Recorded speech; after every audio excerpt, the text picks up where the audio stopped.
Video बना रही हूँ, इसको आप आज अच्छे से पढ़ना। कल सुबह 9 बजे लाइव क्लास में मैं टेस्ट लूंगी, तो उस टेस्ट में इस वीडियो के बहुत सारे क्वेश्चन आने वाले हैं। तो आप वीडियो देखिए, अच्छे से पढ़ाई करिए, और कल को सुबह जो 9 बजे लाइव क्लास में मैं टेस्ट सीरीज चलाऊंगी, उसमें आप रैपिड राउंड में उसके आंसर दीजिएगा। देखिए, वीडियो को मैंने बहुत इंटरेस्टिंग बनाया है, ज्यादा इधर उधर की बातें नहीं करेंगे। और स्टार्ट करते हैं आज की पहली क्लास से, जो है उत्तराखंड के प्रतीक चिन्ह और प्रसिद्ध व्यक्ति। स्टूडेंट, हम यहाँ पर बात करेंगे उत्तराखंड के चर्चित व्यक्तियों की और उनके कुछ उपनाम की। देखिए, जब मैं पीसीएस देती थी, नंबर ऑफ क्वेश्चन इससे आते थे, चाहे प्री हो चाहे मेंस हो, चाहे ग्रुप सी हो चाहे कोई भी एग्जाम हो। ये जो मैंने पार्ट बनाया है, जो ये स्लाइड बनाई है, ये बहुत इंपॉर्टेंट है। देखिए, अब फर्स्ट से स्टार्ट करते हैं। जैसे क्वेश्चन आता है, नागकटी रानी किसको बोलते हैं? तो ये रानी कर्णावती, नागकटी रानी। गढ़ केसरी अनुसुईया प्रसाद बहुगुणा। इसी प्रकार लोक रत्न किसे कहते हैं? गुमानी पंथ को। ध्यान दीजिएगा, बार बार रिपीट कर रही हूं, ये क्वेश्चन नहीं है, ये संजीवनी बूटी है जो मैंने छांट छांट के टाइप की है। तो मेरी मेहनत को आप लोग समझना, मेरे चैनल को सब्सक्राइब करना और बच्चों तक भी पहुंचाना जो तैयारी उत्तराखंड की कर रहे हैं। साथ ही साथ बच्चों, मैं इसके पीडीएफ नोट्स आपके जो मेरा तनु मैम सोशियोलॉजी वाली ग्रुप है उसमें शेयर करूंगी, आप उससे पीडीएफ भी ले सकते हैं। तो जुड़े रहना मुझसे। नेक्स्ट क्वेश्चन आ रहा है, जिया रानी या किसे कुमाऊं की लक्ष्मीबाई बोला जाता है? कई बार झांसी की रानी भी आता है और कुमाऊं की लक्ष्मी बाई भी बोला जाता है, तो कंफ्यूज मत हो जाना। झांसी की रानी तीलू रोतेली को बोला जाता है और कुमाऊं की लक्ष्मीबाई बोला जाता है जिया रानी को। इसी प्रकार विकास पुरुष है नारायण दत्त तिवारी। मौलिक पंडित किसे बोला जाता है? नैन सिंह रावत को। आयोडीन नमक के खोजी, कई बार ये क्वेश्चन आया है कि आयोडीन नमक के खोजी कौन है? तो प्रोफेसर देशबंधु बिष्ट। कुमाऊं का चाणक्य किसे बोला जाता है? तो कुमाऊं का चाणक्य बोला जाता है पंडित हर्ष देव जोशी को। उत्तराखंड के गांधी, वेरी इंपॉर्टेंट क्वेश्चन। मैंने कितनी बार पीसीएस में, लोअर पीसीएस में इस क्वेश्चन को फेस किया है। तो इंद्रमणि बडोनी जी को उत्तराखंड के गांधी बोला जाता है। इसी प्रकार वृक्ष मानव, देखिए वृक्ष मानव बोला जाता है विश्वेश्वर दत्त सकलानी को। आपने वृक्ष रोपण, वृक्षारोपण के क्षेत्र में बहुत कार्य किया, असंख्य पेड़ लगाए, जिस कारण इन्हें मानव के नाम से संबोधित किया जाता है। चिपको वुमन हमारी गौरा देवी, जो उत्तराखंड के चमोली जिले के रैडी गांव से थी। गौरा देवी ने चिपको, क्योंकि उन्होंने चिपको मूवमेंट में प्रतिभाग किया था। पेड़ों के बचाव के लिए पूरे रैणी गांव की महिलाएं पेड़ों से चिपक गई थी, तब से इनका नाम चिपको वुमेन हो गया है। गढ़वाली चित्रकला शैली, इसके हैं मौलाराम ने गढ़वाली चित्रकला शैली के बारे में विस्तार से बताया था। कुर्माचल केसरी किसे कहा जाता है? तो बद्री दत्त पांडे को कुर्माचल केसरी कहा जाता है। बिल्कुल याद रखना। काली कुमाऊं का शेर या काली कुमाऊं का बेताज बादशाह किसे कहा जाता है? तो हर्षदेश देव ओली को काली कुमाऊं का शेर या काली कुमाऊं का बेताज बादशाह बोला जाता है। इसी प्रकार शिवानी, गोरापंत शिवानी, गोरापंत को शिवानी नाम से भी बोला जाता है। इंसाइक्लोपीडिया ऑफ उत्तराखंड या खोजी इतिहासकार किसे बोला जाता है? शिव प्रसाद डबरवाल, इनका शॉर्ट में नाम चारण भी है। तो इंसाइक्लोपीडिया ऑफ उत्तराखंड या खोजी इतिहासकार बोला जाता है शिव प्रसाद डबरवाल चारण को। घरभंजक के नाम से किसे संबोधित किया जाता है? यहां देखिए, घरभंजक, तो गर्भजक के नाम से संबोधित किया जाता है माधो सिंह भंडारी को। किसे दादाजी कहा जाता है? तो चंद्र सिंह राणा जी को दादाजी बोला जाता है। गढ़वाली लोकगीतों के सिरमौर नरेंद्र सिंह नेगी, हम सभी के प्यारे नरेंद्र सिंह नेगी जी को बोला जाता है गढ़वाली लोकगीतों के सिरमौर। तीलू रोतेली, जैसे अभी अभी मैंने बताया था, कुमाऊं की लक्ष्मीबाई जिया रानी है, और झांसी की रानी अगर बात आए तो तीलू रोतेली को झांसी की रानी बोला जाता है। इसी प्रकार मिस कैथरीन हेलीमैन या हाईलाइन किसे बोला जाता है? सरला बहन जो हैं उन्हें मिस कैथरीन हेलीमैन या हाईलाइन के नाम से संबोधित किया जाता है। धरती पुत्र श्री हेमवंती नंदन बहुगुणा जी को धरती पुत्र के नाम से जाना जाता है। बच्चों, ये मैंने छांट छांट के तुम्हारे लिए नाम लेके आई हूं। इन सब नाम उत्तराखंड के चर्चित व्यक्तियों के हैं और उनके उपनाम किस नाम से संबोधित किया जाता है। आप यकीन मानिए, जैसे गढ़ केसरी, कुमाऊं केसरी, उत्तराखंड के गांधी, ये सब असंख्य बार पूछे जाने वाले प्रश्न हैं। तो मैं आपके लिए वो सीरीज बना के लाई हूं जिसमें एग्जाम में प्रश्न पूछे जाते हैं। चलिए चलते हैं नेक्स्ट स्लाइड पर। बच्चों, यहां आता है उत्तराखंड राज्य के प्रतीक चिन्ह। हालांकि अब जो है, जो बच्चे नए स्टार्ट कर रहे हैं पढ़ाई, आपको इन सब चीजों का ज्ञान होना चाहिए। बहुत से बच्चे कहते हैं मैडम हमें तो पता है उत्तराखंड के प्रतीक चिन्ह, लेकिन जैसे प्रतीक चिन्ह के अंदर या उनके काउंटर क्वेश्चन पूछे जाते हैं, वो कैसे, मैं अभी बताती हूँ। देखिए, उत्तराखंड राज्य के राज्य चिन्ह और राज्य प्रतीकों का निर्धारण कब किया गया था? सन 2001 में। सन 2001 में उत्तराखंड राज्य के प्रतीक चिन्ह और राज्य प्रतीकों का निर्धारण किया गया था। उत्तराखंड राज्य के जो प्रतीक चिन्ह है, जो शासन में प्रयुक्त होता है, गोल मुद्रा में, यानी एक गोल सर्कल में 3 पर्वतों की श्रृंखला है और उसके ऊपर सम्राट अशोक की लाट निर्मित है, जिसमें नीचे सत्यमेव जयते, मुंडको, जो मुंडको उपनिषद है उससे लिया गया सत्यमेव जयते लिखा हुआ है। उसके नीचे गंगा नदी की लहरें हैं, 4 लहरें हैं, को परिकल्पित किया गया है।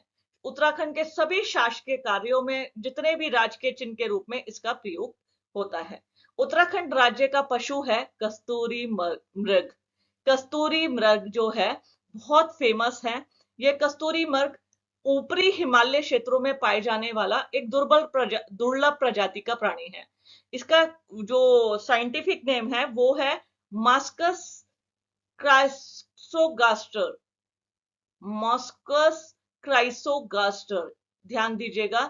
मैं इसलिए बता रही हूं, कई बार जैसे क्वेश्चन पूछ लिया गया कि मास्कस क्राइसोगास्टर क्या है, तो ये कस्तूरी मृग का वैज्ञानिक नाम है।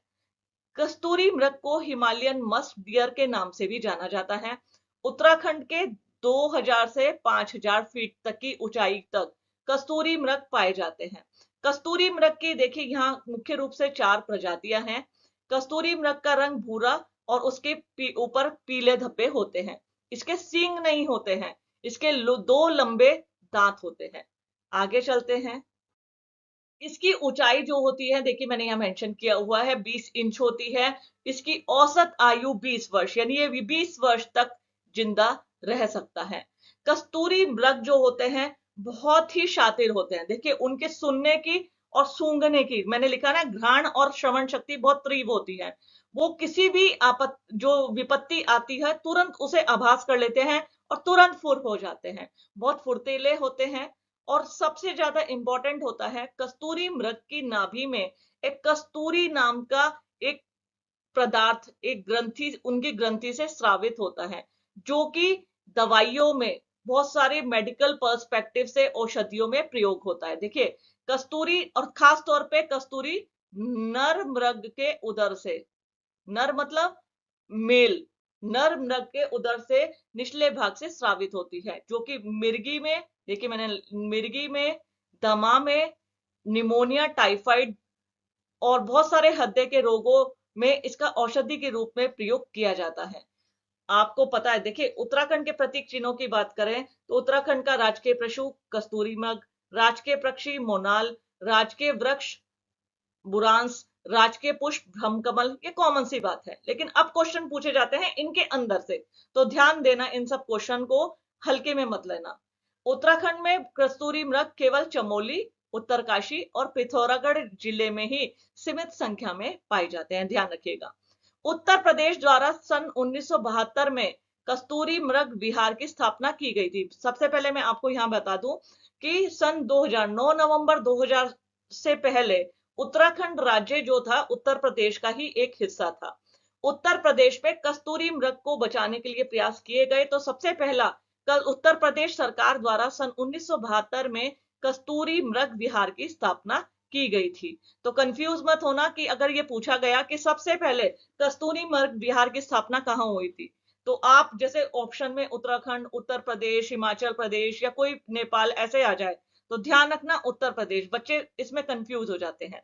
एक इंपॉर्टेंट क्वेश्चन जो मेरे पीसीएस के एग्जाम में आया हुआ है, मेहरुड़ी कस्तूरी मृग अनुसंधान केंद्र कहां पर है? ठीक है, तो इसकी स्थापना 1977 में की गई, केदारनाथ वन्य जीव प्रभाग के अंतर्गत। उसके बाद मेहरुड़ी के बाद केदारनाथ के अंतर्गत कांचुला खर्क में कस्तूरी मृग प्रजनन केंद्र की स्थापना की गई, वो की गई 1982 में। अस्कोट पिथौरागढ़ में, ध्यान रखना, अस्कोट कस्तूरी मृग अभ्यारण्य जो है वो पिथौरागढ़ में है। और ये इसलिए की जाती है क्योंकि कस्तूरी मृग बहुत दुर्लभ प्रजाति का वो है, इनकी संख्या बहुत कम बची है, इसलिए सरकार इनको वन्य दुर्लभ प्रजातियों की श्रेणी में शामिल किया है और इनका संरक्षण किया जाता है। तो ध्यान से रखना, एक एक लाइन को इंपॉर्टेंट मान के चलना आप सभी लोग। बच्चों, उत्तराखंड का राज्य पक्षी है मोनाल। मोनाल उत्तराखंड राज्य का पक्षी है। साथ ही साथ मोनाल, अगर मैं तुमसे बात करूं, नेपाल जो हमारे पड़ोसी देश है, कंट्री है नेपाल, इसका राष्ट्रीय पक्षी है। और हिमाचल प्रदेश का भी राजकीय पक्षी है। इंपॉर्टेंट क्वेश्चन, मार्क लगा लो इसे, यहां लिखा हुआ है मैंने, नेपाल देश का राष्ट्रीय पक्षी, हिमाचल प्रदेश का भी राज्य का पक्षी है। ये भी जो हिमालय की चोटी होती है, बर्फ से ढकी रहती है, वहां पे पाया जाता है। रंग बिरंगा मोनाल जो होता है वो बहुत सुंदर होता है, उसके सिर पर एक मोर जैसी कलगी भी पाई जाती है। जो मोनाल का साइंटिफिक नाम है वो है लोफोफोरस इम्पीजेनस। ध्यान रखना, मैं सभी के साइंटिफिक नेम बता रही हूँ क्योंकि ये कंफ्यूज कर देंगे तुम्हें एग्जाम में। हमें सिलेक्शन पाना है, ठीक है, हमें जनरल नॉलेज तो लेनी है, लेकिन हमें सिलेक्शन पाना है। तो सिलेक्शन पाना है तो ये सब चीज आपको याद करनी पड़ेगी। तो मोनाल का वैज्ञानिक नाम है लोफोफोरस इम्पीजेनिस। मोनाल जो है एक समुदाय होता है, न्यूरोनियर्स ऑर्डर वेलफेयर्सिस, उसके फर्निस परिवार का सदस्य है। मोनाल की इसको सुंदरता जो ये मैंने अभी अभी बताया ना, उसके सिर पे कलगी होती है, इसी सुंदरता के कारण मोनाल को, यहाँ देखिए हिमालयी मयूर, ये हिमालय पक्षियों का सिरमौर भी कहा जाता है। ये हिमालय का मयूर है, जैसे मोर होता है ना, ऐसे हिमालयी क्षेत्रों का मोर कौन है? मोनाल। ध्यान रखना। नेपाल व कश्मीर की उच्च बर्फीली पहाड़ीय क्षेत्रों, उत्तर पूर्व असम की पहाड़ियों, उत्तराखंड की बर्फीली पहाड़ियों में मोनाल को स्थानीय भाषा में जो लोकल लैंग्वेज होती है उसमें इसे मन्याल या मुनाल, मन्याल या मुनाल भी कहा जाता है। तो बिल्कुल कंफ्यूज मत होना।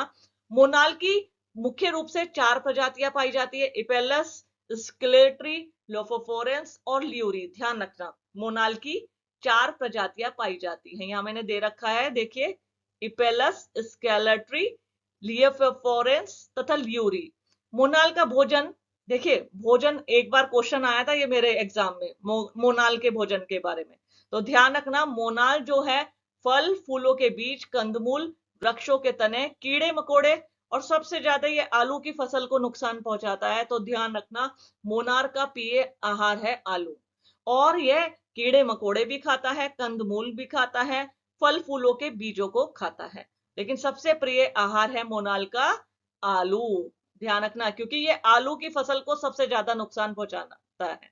मोनाल के शिकार पर सरकार द्वारा वन्य जीव संरक्षण अधिनियम, इस अधिनियम को रट लो भाई उत्तराखंड वालों, वन्य जीव संरक्षण अधिनियम 1972 में बनाया गया, जिसके तहत वन्य जीवों के संरक्षण के लिए कार्य किया जाता रहा है और किया जा रहा है। तो इसमें इसके मोनाल के शिकार को प्रतिबंधित किया जाता है।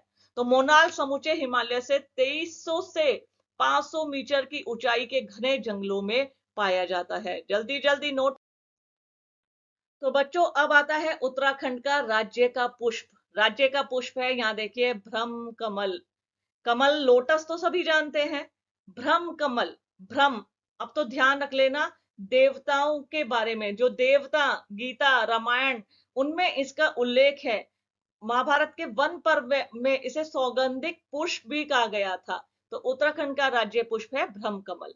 यह एक दुर्लभ प्रजाति का पुष्प है। और जैसे कमल कहाँ उगता है, जल्दी जल्दी बताओ? कीचड़ में, ठीक है, तालाब में, और भ्रम कमल कहाँ उगता है? चट्टानों के बीच में, पहाड़ी इलाकों में, ऊंची ऊंची पहाड़ों पे चट्टानों के बीच में भ्रम कमल उगता है। तो कंफ्यूज मत होना कमल के नाम से। उत्तराखंड का राज्य पुष्प है भ्रम कमल। भ्रम कमल का जो वैज्ञानिक नाम है वो है सोसूरिया ऑब्लेबेटा। ध्यान देना, यहाँ लिखा है सोसूरिया ऑब्लेबेटा, एग्जाम में ये क्वेश्चन आया हुआ है। उच्च हिमालय क्षेत्रों में भ्रम कमल जो है एस्टेरसी, ध्यान रखना, एस्टेरसी कुल का पौधा है। फिर से इंपॉर्टेंट क्वेश्चन, फिर से इंपॉर्टेंट, एस्टेरसी कुल का पौधा है, वेरी इंपॉर्टेंट।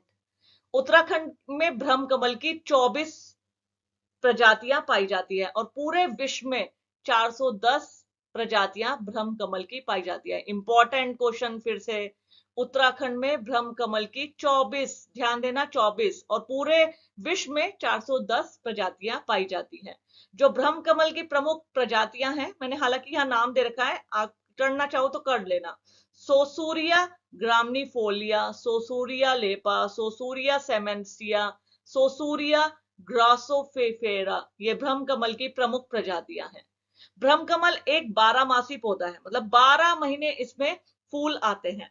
और आपने यदि वैली ऑफ फ्लावर सुना हो, चमोली के जो गंधमादन पर्वत पर बनी हुई है वैली ऑफ फ्लावर, वहां पे आप अगर जाएं या आप कई बार यूट्यूब पे ब्लॉग्स देखें तो वहां आपको भ्रम कमल देखने को मिल जाएंगे।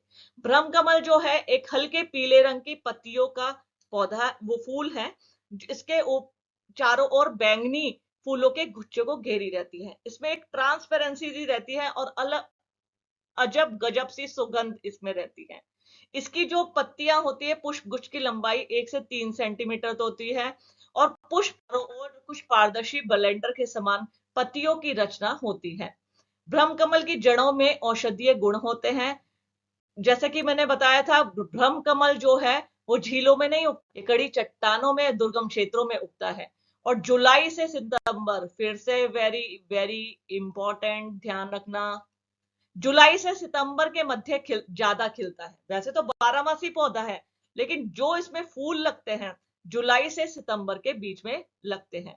भ्रम कमल जो है कश्मीर, मध्य नेपाल, उत्तराखंड के फूलों की घाटी, केदारनाथ शिवलिंग, पिंडारी ग्लेशियर, मतलब 3600 से 4500 मीटर तक की ऊंचाई पर पाया जाता है, वेरी इंपॉर्टेंट, ध्यान रखना। भ्रम कमल का वेदों में उल्लेख है। महाभारत के वन पर्व में इसे सौगंधिक पुष्प की संज्ञा दी गई है, जिसका अर्थ होता है दिव्य गंध देने वाला पुष्प। तो याद रखना मोनाल को, याद रखना भ्रम कमल को, याद रखना आप कस्तूरी मृग को। चलिए आगे चलते हैं। भ्रम कमल को स्थानीय भाषा में कोल पदम बोला जाता है। देखिए, जैसे मोनाल को मन्याल या मुनाल बोलते थे, स्थानीय भाषा में भ्रम कमल को कोल पदम बोला जाता है। नेपाल में भ्रम कमल सिर्फ टोपा गोलान नामक क्षेत्र में ही पाया जाता है। नेपाल में सिर्फ एक क्षेत्र में भ्रम कमल पाया जाता है, उसका नाम है टोपा गोलान नामक, ठीक है। अब आता है राज्य वृक्ष। राज्य का वृक्ष है बुरांस। उत्तराखंड राज्य का वृक्ष है बुरांस। यह जो है ऊंची पर्वतीय क्षेत्रों में ही पाया जाता है। बुरांस का नाम है रोडोडेंड्रॉन अर्बोरियम, ध्यान दीजिएगा, इसका साइंटिफिक नेम है रोडोडेंड्रॉन अर्बोरियम। बुरांस पर्वतों में 5000 फुट की ऊंचाई तक पाया जाता है। इस जो ये वृक्ष होता है 20 से 25 फीट तक का होता है। बुरांस के फूल आपने देखा होगा तो ऐसे गुच्छों में खिलते हैं, चटक लाल रंग के होते हैं, और जो कम ऊंचाई वाले क्षेत्र होते हैं उनमें इनका रंग और गहरा लाल होता है। और खास तौर पे इंपॉर्टेंट क्वेश्चन यहां देखिए, बुरांस का फूल जो होता है मकर संक्रांति के बाद खिलना शुरू होता है। ध्यान रखिएगा, जनवरी के बाद से और धीरे धीरे जैसे जैसे तापमान बढ़ता जाता है बुरांस के फूल खिलते जाते हैं। बुरांस की एक खासियत है कि ये बांझ के साथ, बुरांस का पेड़ जब कभी आपने पहाड़ पे देखोगे तो हमेशा बांझ के साथ उगता है, क्योंकि इसमें आपसी बांझ और बुरांस के बीच खनिज और नाइट्रोजन का आदान प्रदान होता है, यानी आपस में ये न्यूट्रिशंस एक दूसरे को आदान प्रदान करते हैं, तो उनकी ग्रोथ जल्दी होती है। तो मैंने यहां लिखा है बुरांस की खासियत है कि यह बांज यानी महोगनी प्रजाति का वृक्षों के साथ ही उगता है। ठीक है। बुरांस जो है एक औषधीय पौधा है। अब मैं आपको एक बात बताऊंगी, आपने यदि कभी कफ सिरप पिया हो तो कफ कफ सिरप यानी खांसी का जो सिरप, उसमें बुरांस का टेस्ट आता है। औषधीय गुण होने के कारण इसे दिल की बीमारियों में, हृदय की बीमारियों में बुरांस के फूल का इस्तेमाल किया जाता है।